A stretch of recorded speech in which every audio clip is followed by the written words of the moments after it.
soit toujours avec vous. Et avec vous aussi.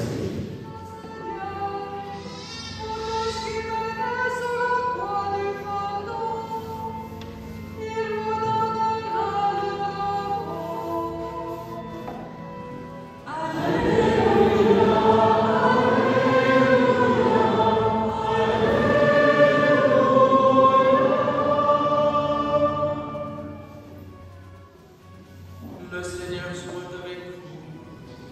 Mes chers amis, mes chers frères et sœurs, quelle joie de nous retrouver ensemble auprès du cher enfant Jésus.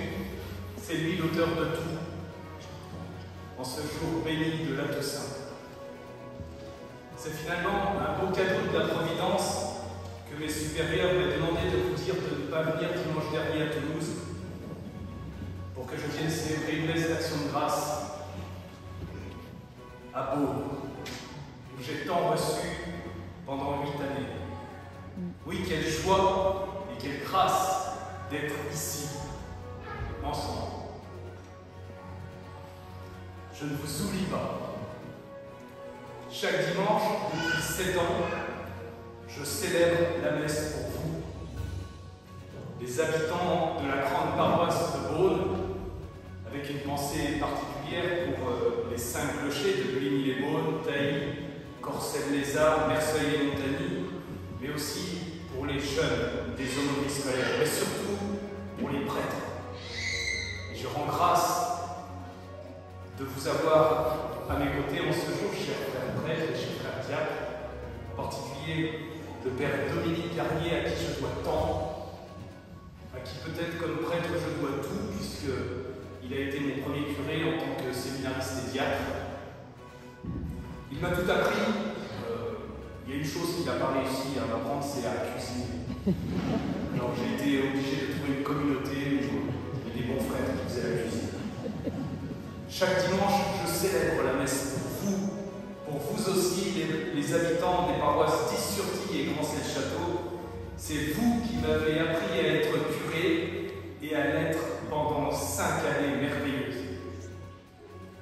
Et si je ne vous oublie pas depuis mon carmel, c'est grâce au grand mystère que nous célébrons aujourd'hui, le mystère de la communion des saints. Oui, en célébrant la solennité de la Toussaint ce jour, c'est vers le ciel et tous les saints qui l'habitent que l'Église nous invite à tourner nos regards. Et en nous rappelant que nous sommes déjà en communion avec tous les saints du ciel, avec la Vierge Marie, les anges, l'Église nous rappelle également que cette communion commence dès ici-bas, les uns avec les autres. Cette communion se poursuit mystérieusement avec nos chers défunts et nous avons une pensée particulière aujourd'hui pour la chère sœur Bernadette et pour tous nos chers frères et sœurs défunts. Et cette communion se déploie ensuite un jour merveilleusement dans la gloire du ciel. Comment vivre dès à présent cette communion des saints?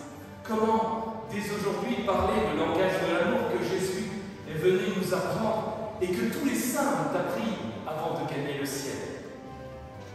Vous le savez bien, mais je voudrais profiter de votre présence ici cet après-midi auprès de l'enfant Jésus pour vous rappeler 3 moyens. Ces 3 cadeaux que je vous laisse. En plus d'ailleurs, je les ai oubliés dans mon sac avec vous dehors. Vous aurez une petite image souvenir. Il n'y en a pas beaucoup, vous êtes nombreux, enfin vous en trouverez par famille. De toute façon, c'est l'image de l'enfant Jésus de Beaune à qui je dois tout. À côté des 3 cadeaux que je veux vous laisser pour vivre à fond la communion des saints, cette petite image. Le premier, mes chers amis, c'est la prière. Pas de communion des saints sans prière. Sans prière, nous ne pouvons être en communion avec les saints du ciel, ni avec nos chers défunts. Sans prière, nous ne pouvons pas être en communion les uns avec les autres. Écoutez ce qu'écrit notre sœur, la petite Thérèse, sur la prière. pour moi, dit-elle, écrit-elle dans son manuscrit C, la prière, c'est un élan du cœur. C'est un simple regard jeté vers le ciel. C'est un cri de reconnaissance et d'amour au sein de l'épreuve comme au sein de la joie. Un élan du cœur. Cela veut dire que la prière est une question d'amour, une question d'amitié, comme disait Sainte Thérèse d'Avila, au Carmel, nous allons appeler notre mère Sainte Thérèse.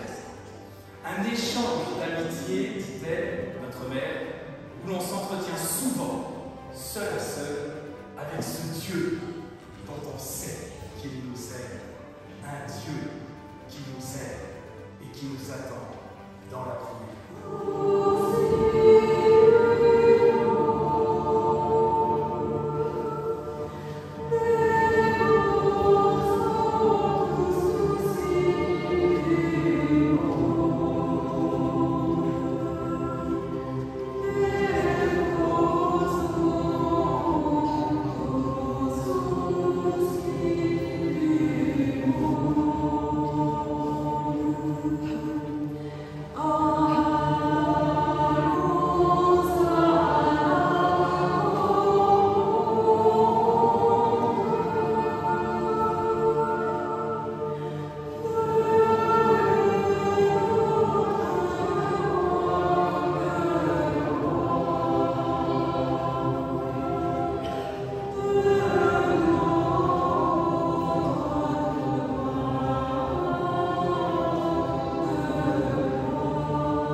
Priez, frères et sœurs, que mon sacrifice est